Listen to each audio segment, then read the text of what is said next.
मेरा बायोलॉजी की first unit है डाइवर्सिटी इन लिविंग वर्ल्ड। इसमें 4 चैप्टर पढ़ने हैं। The living world, biological classification, plant kingdom and animal kingdom. यहाँ पे एक साइंटिस्ट के बारे में बताया गया है, वह अर्नस्ट मेयर के बारे में। इन्हें डार्विन ऑफ 20th सेंचुरी कहा जाता है और 100 ग्रेटेस्ट साइंटिस्ट में से एक थे उस टाइम के। इनके जो 80 साल का करियर था, 80 ईयर का, और इनके रिसर्च का जो क्षेत्र थे वह फील्ड ऑर्निथोलॉजी था, taxonomy, zoogeography, evolution, systematics, history and philosophy of biology.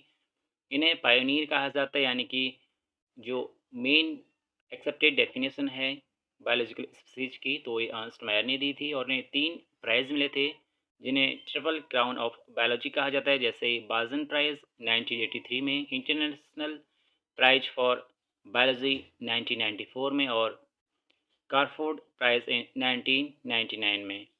और 100 ईयर की एज में इनकी डेथ हुई थी 2004 में। इम्पोर्टेंट पॉइंट हमने हाईलाइट किए हैं। आगे देखते हैं। फर्स्ट जो चैप्टर है द लिविंग वर्ड, उसका टॉपिक। इसमें हमें जो टॉपिक पढ़ने हैं, what is living, diversity in living word, taxonomical category and taxonomical aids. यहाँ से हमारा फर्स्ट टॉपिक स्टार्ट होता है, यह है व्हाट इज लिविंग। लाइफ को डिफाइन करने के लिए हम ऑर्गेनिज्म के कुछ डिस्टिंक्ट करेक्टर को देखते हैं, जैसे ग्रोथ, रिप्रोडक्शन, इन्वायरमेंट के प्रति सेंसिटिविटी और सुटेबल रिस्पॉन्स देना आदि जो है लिविंग ऑर्गेनिज्म के यूनिक फीचर हैं। मेटाबॉलिज्म, सेल्फ रेप्लिकेट करने की कैपेसिटी, सेल्फ ऑर्गेनाइज करना और इंटरेक्ट और इमरजेंस आदि को भी हम इस लिस्ट में ऐड कर सकते हैं। तो ये फीचर, यह ई कैरेक्टर जो शो करेगा, हम उसे कहेंगे लिविंग ऑर्गेनिज्म। अभी तक हमने आपको यहाँ पर शॉर्ट में बताया, अब हम एक एक करके यहाँ पे डिटेल में इनके बारे में पढ़ेंगे। जो भी करेक्टर शो करेगा उसे हम लिविंग कहेंगे। तो जो लिविंग ऑर्गेनिज्म है उसके क्या प्रॉपर्टीज़ हैं, क्या उसके गुण धर्म हैं, प्रॉपर्टीज, उसके बेसिस पे हम किस बेसिस पे हम उसे लिविंग कहेंगे। तो फर्स्ट यहाँ पे है ग्रोथ। तो जो ऑल लिविंग ऑर्गेनिज्म होते हैं वह ग्रो करते हैं। इंडिविजुअल के मास और नंबर में वृद्धि होना दोनों ही ग्रोथ के ट्विन कैरेक्टर हैं। अर्थात जो मल्टी सेलुलर ऑर्गेनिज्म होता है वह सेल डिवीजन के द्वारा ग्रो करता है। प्लांट में ग्रोथ और सेल डिवीजन पूरे जीवन काल में होती रहती है, लेकिन एनिमल में ग्रोथ कुछ एज तक ही सीमित होती है। सेल डिवीजन कुछ टिश्यू में होता है ताकि नष्ट हुई सेल की जगह नई सेल आ सके। यूनिसेलुलर ऑर्गेनिज्म की बात करें तो सेल डिवीजन द्वारा उसमें ग्रोथ होती है, तो आसानी से इसे कोई भी इन विट्रो कल्चर में माइक्रोस्कोप से देखकर सेल को काउंट कर सकता है। अगर हम increase in number and mass of cell by cell division, अगर हम ग्रोथ को डिफाइन करें, तो अधिकतर जो नॉन लिविंग ऑब्जेक्ट होते हैं, जैसे माउंटेन, जो बोल्डर्स और सेंड मोल्ड्स होते हैं, यानी कि रेत के टीले आदि में भी ग्रोथ होती है, लेकिन इनमें ग्रोथ उनकी सरफेस पर सब्सटेंस के एक्यूमुलेशन के कारण होती है।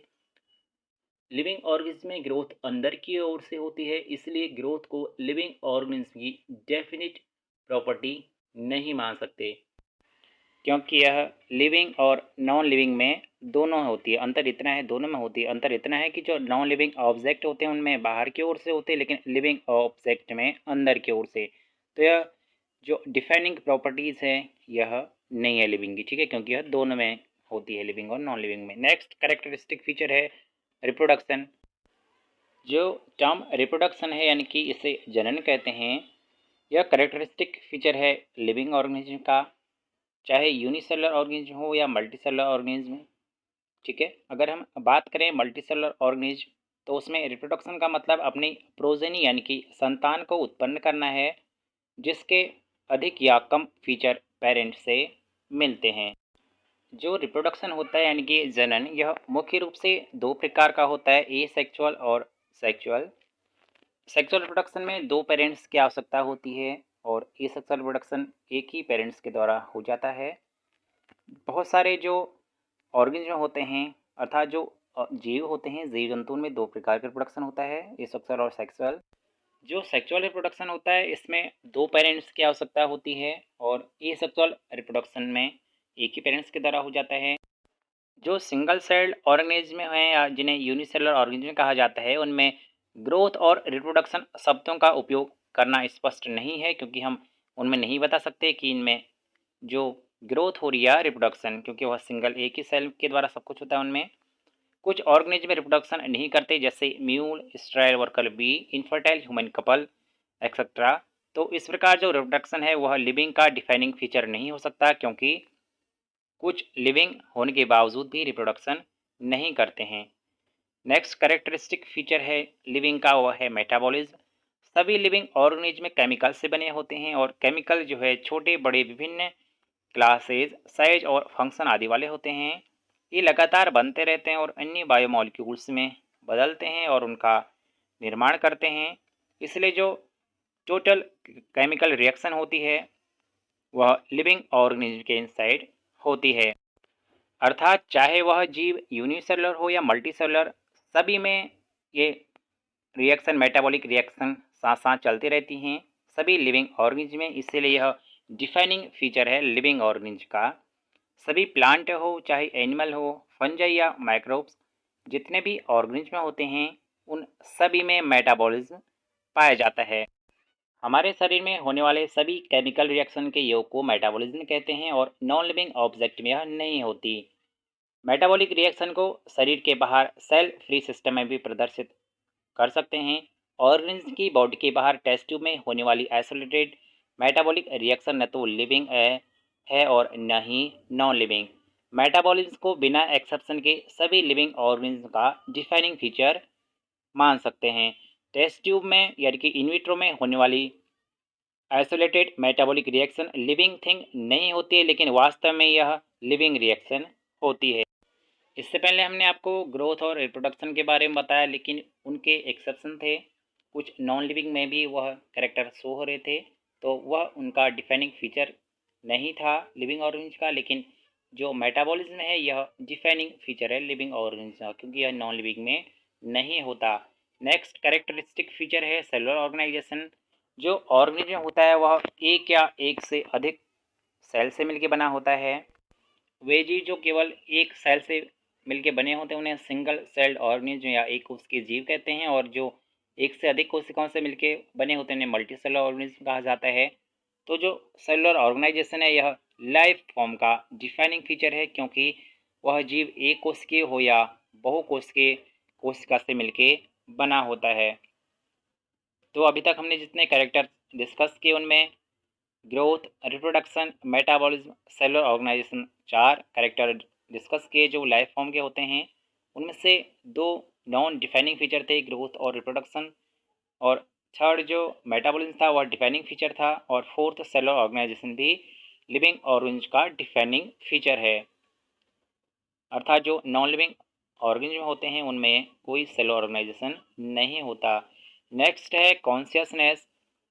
अपनी सराउंडिंग या इन्वायरमेंट के प्रति स्टिमुलस या जो भी सेंसिटिविटी होती है उसके अगेंस्ट रेस्पॉन्स करना, यह सभी लिविंग ऑर्गेनिज्म का सबसे स्पष्ट और टेक्निकली कॉम्प्लिकेटेड फीचर है। ध्यान से समझिएगा, सराउंडिंग या इन्वायरमेंट के स्टिमुली के प्रति जो स्टिमुलस होते हैं उनके प्रति सेंसिटिविटी या रेस्पॉन्स सभी लिविंग ऑर्गेनिज्म का सबसे डिफाइनिंग फीचर है, यह सबसे स्पष्ट डिफाइनिंग फीचर है। स्टिमुलाई चाहे फिजिकल हो या केमिकल या बायोलॉजिकल, उन सब के प्रति जो लिविंग ऑर्गेनिज्म होते हैं वह रेस्पॉन्स करते हैं, सेंस ऑर्गन द्वारा अपने इन्वायरमेंट को पहचानते हैं।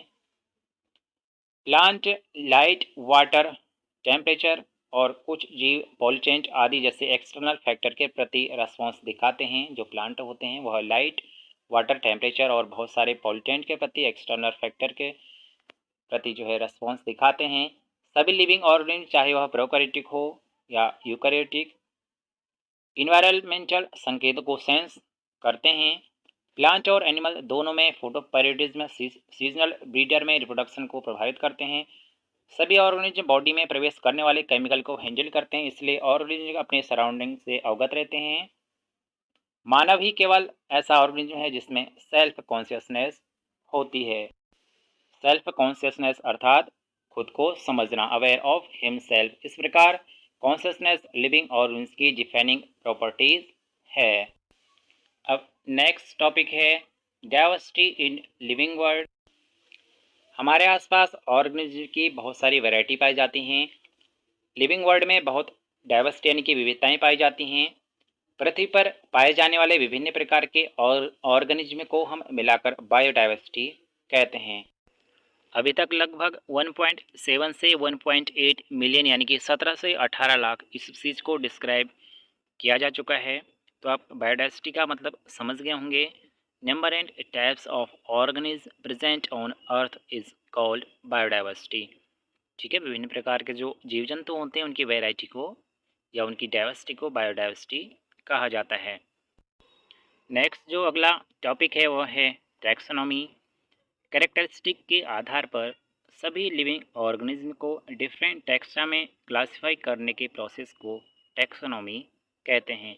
अर्थात study of identification, classification and nomenclature of organism is called taxonomy. ठीक है, कैरेक्टर के बेसिस पे लिविंग ऑर्गेनिज्म को अलग अलग टैक्सा में क्लासिफाई करना, उसकी जो प्रोसेस होती है उसे टैक्सोनॉमी कहते हैं। नेक्स्ट टर्म है सिस्टमेटिक्स। यह एक लैटिन शब्द सिस्टेमा से लिया गया है जिसका अर्थ है ऑर्गेनिज्म, अर्थात ऑर्गेनिज्म का इवोल्यूशनरी रिलेशनशिप के साथ साथ सिस्टमेटिक अरेंजमेंट को सिस्टमेटिक्स कहते हैं। इसके कुछ अन्य और भी क्षेत्र हैं जैसे आइडेंटिफिकेशन, नोमेनक्लेचर, क्लासिफिकेशन को भी इसमें इंक्लूड किया गया है और इसका जो स्कोप है वह बढ़ गया है सिस्टमेटिक्स का। लिनियस ने अपनी बुक जिसका टाइटल था सिस्टमा नेचुरी, वहाँ से यह लिया था जो शब्द सिस्टमेटिक्स है। ठीक है, तो लिनियस की बुक थी जिसका नाम था सिस्टमा नेचुरी। ओके, अब बेसिस ऑफ कुछ बेसिक्स हैं जो बेसिक प्रोसेस टैक्सोनॉमी में होती हैं। हमने आपको बताया जो टैक्सोनॉमी होता है वह कैरेक्टरिस्टिक्स के आधार पे लिविंग ऑर्गेनिज्म को डिफरेंट टैक्सा में क्लासिफाई करने की प्रोसेस को टैक्सोनॉमी कहते हैं। तो फर्स्ट इसके जो बेसिक प्रोसेस हैं वह है कैरेक्टराइजेशन, फिर सेकंड आइडेंटिफिकेशन, थर्ड क्लासिफिकेशन, उसके बाद नोमेनक्लेचर। वन बाय वन देखते हैं। फर्स्ट है कैरेक्टराइजेशन। कैरेक्टराइजेशन क्या होता है देखिएगा, किसी भी ऑर्गेनिज्म का जो कैरेक्टर्स होते हैं उसे समझना, अर्थात एक्सटर्नल या इंटरनल यानी कि जो हमें बाहर से दिखाई दे रहे हैं एक्सटर्नल, या जो उसके अंदर के हैं जैसे कि इंटरनल में सेल की structure, developmental process, ecological information जो कि एक्सटर्नल है। इन सब जो कैरेक्टर्स होते हैं किसी भी ऑर्गेनिज्म के, उन्हें समझना, उन्हें अंडरस्टैंड करना क्या कहलाता है, कैरेक्टराइजेशन। यह बेसिक प्रोसेस है टैक्सोनॉमी की। ठीक है, और सेकंड है आइडेंटिफिकेशन। जब हम कैरेक्टराइजेशन कर लेंगे, किसी भी ऑर्गेनिज्म को समझ लेंगे तो फिर हम उसे आइडेंटिफाई करेंगे, अर्थात किसी भी ऑर्गेनिज्म को कैरेक्टर्स के बेसिस पे आइडेंटिफाई करना आइडेंटिफिकेशन कहलाता है। आइडेंटिफिकेशन के द्वारा ही हम किसी भी ऑर्गेनिज्म का साइंटिफिक नेम देते हैं और साइंटिस्ट ने प्रत्येक ऑर्गेनिज्म जो नोन ऑर्गेनिज्म होता है उसके लिए साइंटिफिक नेम देने की प्रोसीजर बनाया। इसके बारे में अभी आगे डिस्कस करेंगे जिसे बायोनॉमिनल नोमेनक्लेचर कहते हैं। तो आइडेंटिफिकेशन होता है कैरेक्टर के बेसिस पे ऑर्गेनिज्म को आइडेंटिफाई करना। ठीक है, फिर हमारा थर्ड स्टेप होगा कैरेक्टराइजेशन आइडेंटिफिकेशन के बाद, वह होगा क्लासिफिकेशन, यानी कि जो ऑर्गेनिज्म है अब उसकी क्या कैटेगरी है। यह वह प्रोसेस है जिसमें कुछ इजीली ऑब्जर्वेबल कैरेक्टर होते हैं, साधारण से कुछ ऑब्जर्वेबल कैरेक्टर, जिसके आधार पर हम किसी भी ऑर्गेनिज्म को सुविधाजनक कैटेगरी में रख सकते हैं। जैसे एग्जाम्पल के तौर पर प्लांट या एनिमल को, डॉग, कैट या इंसेक्ट को हम आसानी से पहचान लेते हैं और ये सब क्या है, एक एक टैक्सा को शो करते हैं। और अंतिम हमारा है लास्ट, यह है नोमेनक्लेचर बेसिक प्रोसेस में। अब जब हम 3 स्टेप पूरे कर लेंगे, कैरेक्टराइजेशन, आइडेंटिफिकेशन, क्लासिफिकेशन, फिर हम ऑर्गेनिज्म का नाम देंगे और यह जो है साइंटिस्ट ने प्रत्येक जो नॉन ऑर्गेनिज्म है साइंटिफिक नेम देने की प्रोसीजर बनाई और इस प्रोसेस को वर्ल्ड के सारे बायोलॉजिस्ट ने एक्सेप्ट किया। तो यह है बायनॉमिनल नोमेनक्लेचर। जो नोमेनक्लेचर है वह प्लेस टू प्लेस चेंज होते रहता है। किसी भी ऑर्गेनिज्म का जो लोकल नेम होता है, तो इस हिसाब से हम किसी भी ऑर्गेनिज्म में हमें बहुत सारी परेशानियां होती हैं उसके एग्जैक्ट नेम कहने में, क्योंकि जब वो प्लेस टू प्लेस कुछ और ही कहते हैं उसे। इसके लिए फिर एक साइंटिफिक प्रोसीजर बनाया जिसे बायनॉमिनल नोमेनक्लेचर कहते हैं। इसे बायनॉमिनल इसलिए कहते हैं क्योंकि इसके 2 कंपोनेंट होते हैं इसके नेमिंग में, एक जीनस, दूसरा स्पेसिफिक एपिथेट यानी कि स्पीसीज का नेम। और यह सिस्टम 2 कंपोनेंट से मिलकर बना होता है, इसलिए इसे कहते हैं बायनॉमिनल नॉमेनक्लेचर, और दो कंपोनेंट होते हैं, जीनस और स्पीसीज नेम। यह लिनियस ने दिया था जो बायनॉमिनल नॉमेनक्लेचर था, और यह सभी प्लांट्स हो या फिर एनिमल, सारे ऑर्गेनिज्म में अप्लाई होता है। जैसे आप एग्जांपल देख सकते हैं, जब हम प्लांट की बात करें तो उनके लिए ICBN यानी कि international code of botanical nomenclature, इसमें प्लांट के साइंटिफिक नेम के लिए प्रिंसिपल और क्राइटेरिया दिए गए हैं। जैसे एग्जांपल है मेंसिफेरा इंडिका। दूसरा है ICZN यानी कि international code of zoological nomenclature, इसमें एनिमल के नॉमेनक्लेचर के लिए यूज हम करते हैं। तो आप समझ ही गए होंगे, और इसका एग्जांपल है पैंथेरा टाइग्रिस। अब यहाँ पे कुछ रूल्स दिए गए हैं जो नॉमेनक्लेचर के लिए यूनिवर्सल हैं। फर्स्ट है, जो बायोलॉजिकल नेम होगा वह प्रायः लैटिन में होते हैं और इसे इटैलिक में लिखा जाता है। बायोलॉजिकल नेम को जब हम हाथ से लिखते हैं तो दोनों शब्द को अलग अलग अंडरलाइन करते हैं और इटैलिक में प्रिंट करना चाहिए। यह उसे लैटिन ओरिजिन को दर्शाता है। ठीक है, जब हम बायोलॉजिकल नेम को हाथ से लिखेंगे तो अलग अलग अंडरलाइन करेंगे, और जब प्रिंट करेंगे तो इटैलिक में। सेकेंड रूल है बायनॉमिनल नॉमेनक्लेचर का। इसमें जो बायोलॉजिकल नेम में पहला शब्द होता है वह जीनस होता है, और दूसरा शब्द स्पेसिफिक एपिथेट होता है यानी कि स्पीसीज नेम। नेक्स्ट रूल है, जब हम बायोलॉजिकल नेम को लिखेंगे तो जीनस की शुरुआत एक कैपिटल लेटर से होती है, और जब स्पेसिफिक एपिथेट की शुरुआत जो है स्मॉल लेटर से होती है।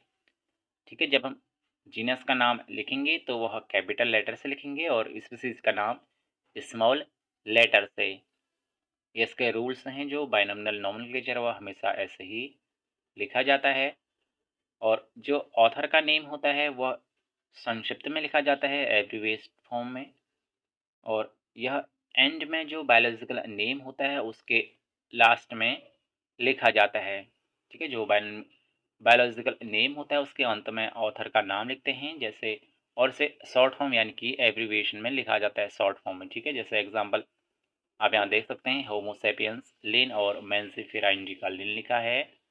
तो होमो यहाँ पे जीनस नेम है, सेपियंस स्पीसीज नेम यानी कि स्पेसिफिक एपिथेट, और जो लिन है यह ऑथर का नेम है। सेकंड एग्जांपल में आप देख सकते हैं, जो मेंजिफेरा है यह जीनस है, इंडिका स्पीसीज, और लिन है लीनियस, यानी कि जब इसका मतलब है कि जो लिन लिखा है LINN, यह एब्रिविएट फॉर्म है यानी कि शॉर्ट फॉर्म है लीनियस का। इसका मतलब है स्पीसीज को पहली बार लीनियस ने डिस्क्राइब किया। तो आप समझ गए होंगे इनके रूल्स को। अगला थर्ड टॉपिक हमारा है टैक्सोनॉमिक कैटेगरी। क्लासिफिकेशन एक सिंगल स्टेप प्रोसेस नहीं है, बल्कि स्टेप की हायरार्की होती है। इसमें क्लासिफिकेशन में इन्वॉल्व होने वाले प्रत्येक स्टेप को हम रैंक या कैटेगरी से रिप्रेजेंट करते हैं। कैटेगरी का मतलब है समस्त जो टैक्सोनॉमिक अरेंजमेंट होता है उसका पार्ट, इसलिए इसे टैक्सोनॉमिक कैटेगरी कहते हैं।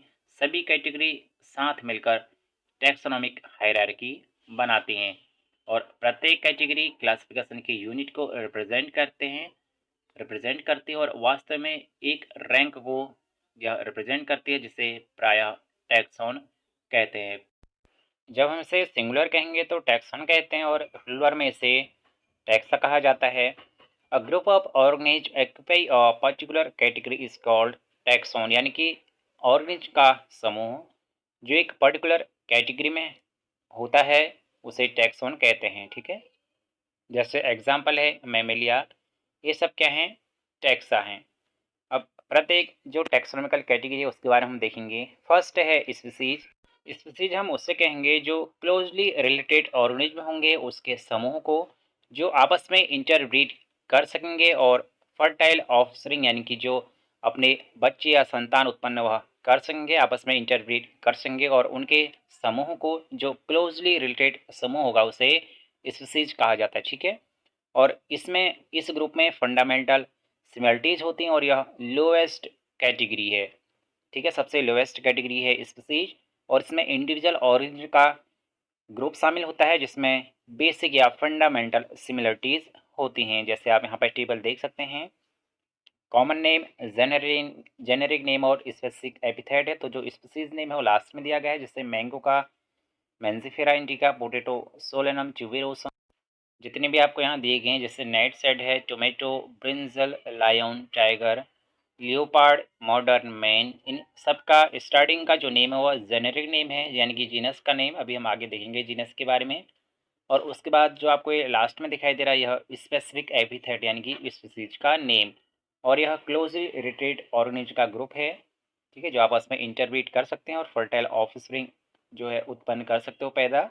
और यह लोएस्ट कैटेगरी है क्लासिफिकेशन की या टैक्सोनॉमिकल कैटेगरी की सबसे लोएस्ट कैटेगरी है, ठीक है, या टैक्सोनॉमिक हायरार्की की सबसे लोएस्ट कैटेगरी है।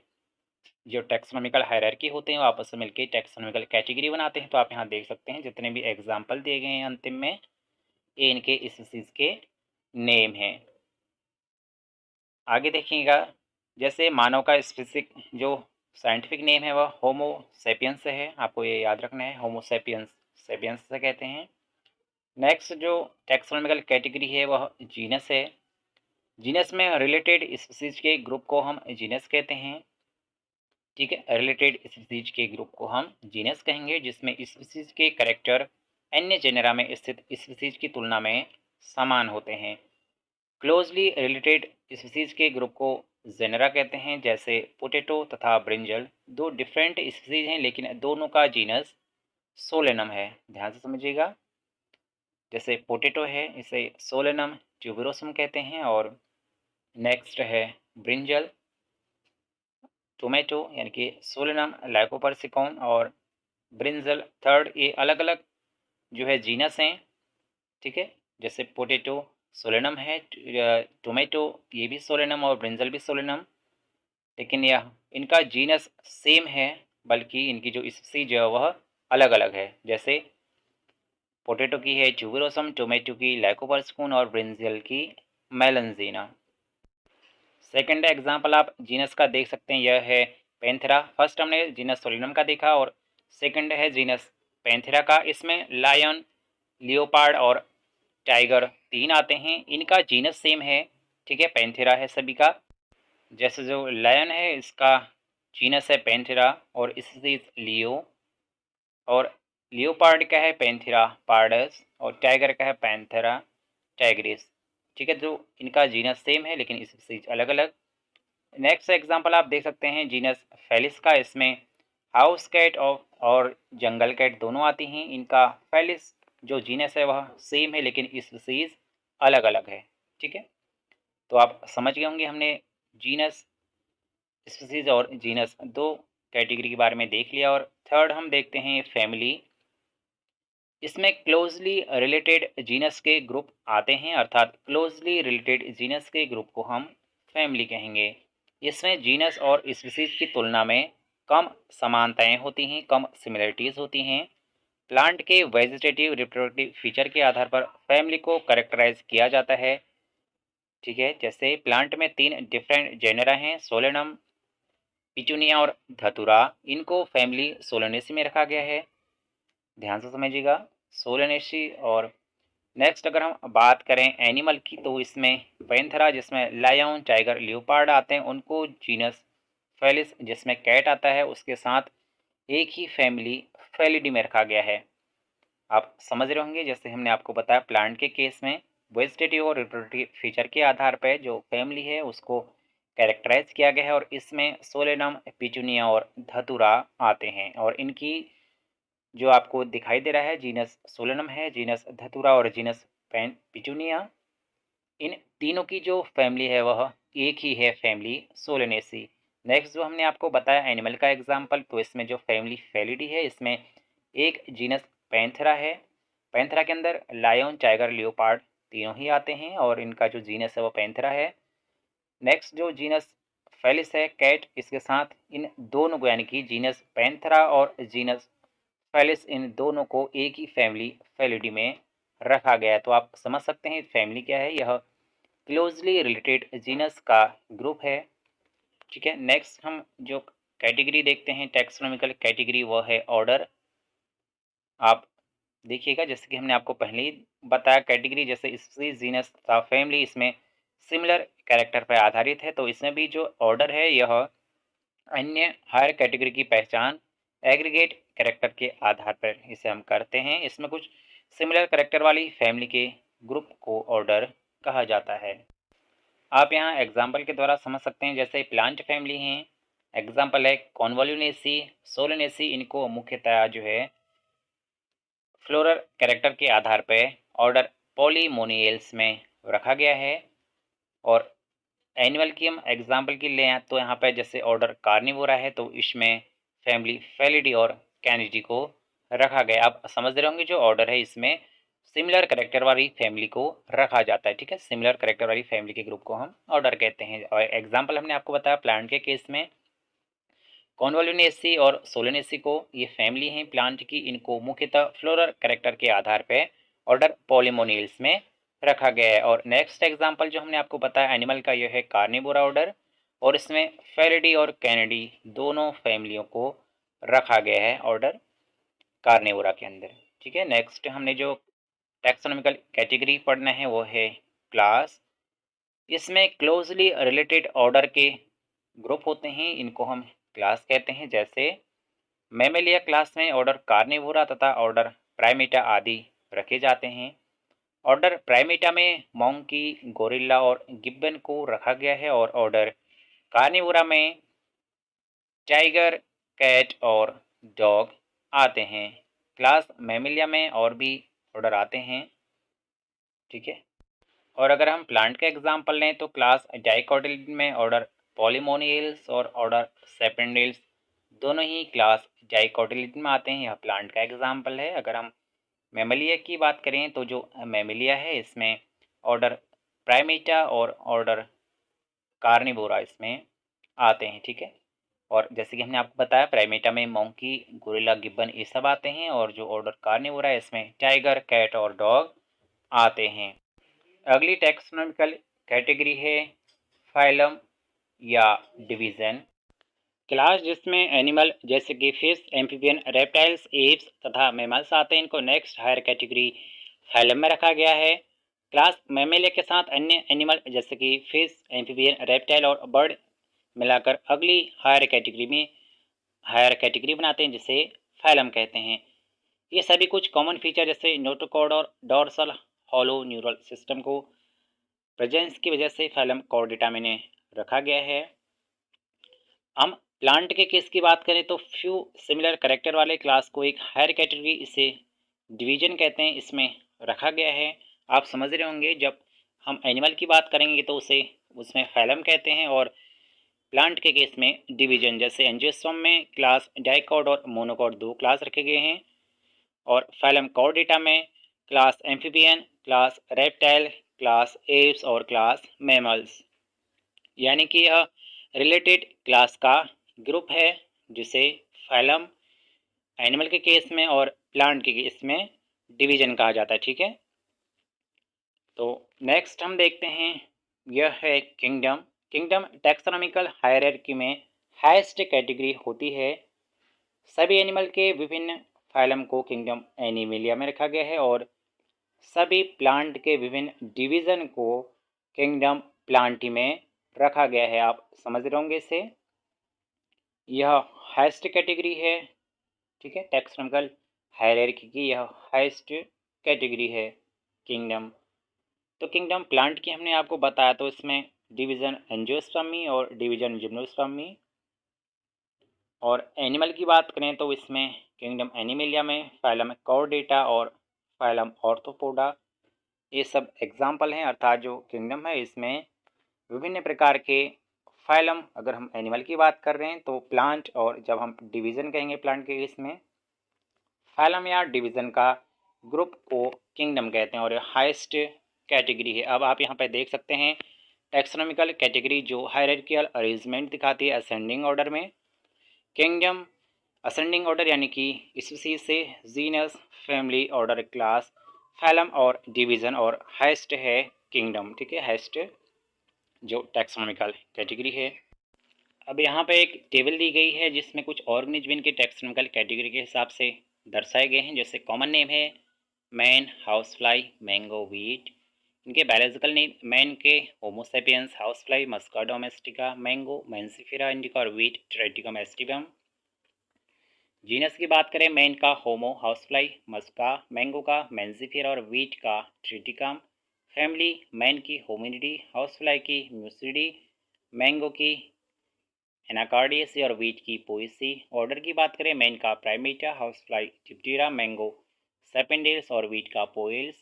क्लास मैन का मेमेलिया, हाउसफ्लाई इंसेक्टा, मैंगो डाइकोटालिटन और वीट का है मोनोकोटालिटन। इनका डिवीज़न या फाइलम की बात करें मैन का जो फाइलम है कॉर्डेटा, हाउसफ्लाई का फाइलम ऑर्थोपोडा। मैंगो की जो मैंगो का जो डिवीज़न है वह एंजियोस्पर्मी है और वीट का डिवीज़न है एंजियोस्पर्मी। तो आपको यह कुछ ऑर्गेनिज्म है इनके टैक्सोनॉमिकल कैटेगरी के हिसाब से यहाँ पे दिखाए गए हैं, ठीक है। इनमें इम्पोर्टेंट है जो एनसीईआरटी की प्रत्येक टेबल है तो आपको अच्छे से देखने हैं। इनके साइंटिफिक नेम और इनके ऑर्डर फैमिली सब आप याद कर लीजिएगा। अब है next topic taxonomical aids. Biology ने कई तरह के प्रोड्यूसर तथा टेक्निक को डेवलप किया जिसके द्वारा इंफॉर्मेशन के साथ ऑर्गेनिज्म के कंप्लीट स्पेसिमेन को प्रिजर्व किया जा सके। कुछ एड यहाँ पे हैं, जैसे फर्स्ट है हर्बेरियम। हर्बेरियम में कलेक्ट किए गए प्लांट स्पेसिमेन को पेपर की सीट पर सुखाकर दबाकर प्रिजर्व करते हैं। बाद में इन सीट को universal accepted system of classification के अकॉर्डिंग अरेंज कर लिया जाता है। ये स्पेसिमेन अपने डिस्क्रिप्शन के साथ फ्यूचर के स्टडी के लिए स्टोर हाउस रिपोजिटरी में प्रिजर्व करके रखे जाते हैं। इन सीटों की इंफॉर्मेशन के साथ लेबलिंग की जाती है तथा इसमें कलेक्टर की date, place of collection, plant का इंग्लिश, लोकल और बॉटनिकल नेम, फैमिली तथा कलेक्ट करने वाले का नाम भी लिखा जाता है। प्लांट हर्बेरियम के स्टोर हाउस को प्लांट स्पेसिमेन के स्टोर हाउस को हर्बेरियम कहते हैं। आप यहाँ डायग्राम में देख सकते हैं, ठीक है। प्लांट स्पेसिमेन के जहाँ पे प्लांट स्पेसिमेन को स्टोर किया जाता है उसे हर्बेरियम कहते हैं। और जो हर्बेरियम सीट होता है उसमें लेवलिंग की जाती है जिसमें कलेक्शन की date, place of collection, plant का English name, local name, botanical name लिखा जाता है। प्लांट की फैमिली और जो उसे कलेक्ट करता है उसका नाम भी इसमें लिखा जाता है, ठीक है। जो आप इसमें देख सकते हैं डायग्राम में लेबल यहाँ पर लगाया गया है। और इसमें जो प्लांट रखे जाते हैं उनका यूनिवर्सली एक्सेप्टेड सिस्टम यानी कि जो बायनोमिनल नोमेनक्लेचर है उसके अकॉर्डिंग अरेंज किया जाता है, ठीक है। फ्यूचर स्टडी के लिए इन्हें स्टोर हाउस रिपोजिटरी में प्रिजर्व करते हैं। तो जो हर्बेरियम है इसमें जो प्लांट स्पेसिमेन होते हैं इनका स्टोर किया जाता है। नेक्स्ट है बॉटनिकल गार्डन। ये विशेष प्रकार के गार्डन होते हैं जिनमें लिविंग प्लांट को रेफरेंस के लिए रखा जाता है। ध्यान से समझिएगा, इसमें लिविंग प्लांट होते हैं, जैसे कि हर्बेरियम में लिविंग नहीं होते हैं, उसमें सीट पे लेवल किया जाता है। लेकिन जो बॉटनिकल गार्डन होता है उसमें लिविंग प्लांट को रेफरेंस के लिए रखा जाता है। इसमें प्लांट स्पेसिमेन जो प्लांट स्पीसीज को आइडेंटिफाई करने के लिए इसमें ग्रो किया जाता है और प्रत्येक प्लांट पर बॉटनिकल यानी कि साइंटिफिक नेम और उसकी फैमिली का लेवल लगा देते हैं। कुछ फेमस बॉटनिकल गार्डन हैं, जैसे first royal botanical garden Q यानी कि इंग्लैंड में स्थित है। सेकंड है इंडियन बॉटनिकल गार्डन हावर्थ में, हावड़ा में, जो यानी कि वेस्ट बंगाल इंडिया में स्थित है। और नेक्स्ट थर्ड है national botanical research institute, NBRI से कहते हैं, यह लखनऊ में है यानी कि इंडिया में, ठीक है, लखनऊ में स्थित है। नेक्स्ट जो टैक्सोनॉमिकल एड है यानी कि इनकी सहायता से हम टैक्सोनॉमी की स्टडी अच्छे से कर पाते हैं, तो वह है म्यूजियम। बायोलॉजिकल म्यूजियम प्रायः एजुकेशनल इंस्टीट्यूट होते हैं, जैसे स्कूल और कॉलेज में ये सेटअप किए जाते हैं। इसमें प्रिजर्व प्लांट और एनिमल के कलेक्शन होते हैं। ध्यान से समझिएगा, म्यूजियम में प्लांट और एनिमल दोनों का कलेक्शन होता है। यह स्टडी पर्पज से यूज किए जाते हैं। म्यूजियम के जो स्पेसिमेन होते हैं उनको जार में प्रिजर्वेटरी सॉल्यूशन में रखा जाता है। प्लांट और एनिमल स्पेसिमेन को ड्राई स्पेसिमेन के तौर पर प्रिजर्व करते हैं। इंसेक्ट को कलेक्ट किल करने के बाद पिन लगाकर इंसेक्ट बॉक्स में प्रिजर्व करते हैं।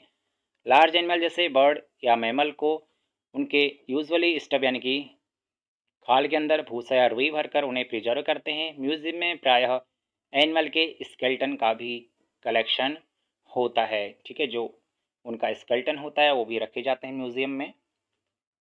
नेक्स्ट जो टैक्सोनॉमिकल एड है वह है जूलॉजिकल पार्क।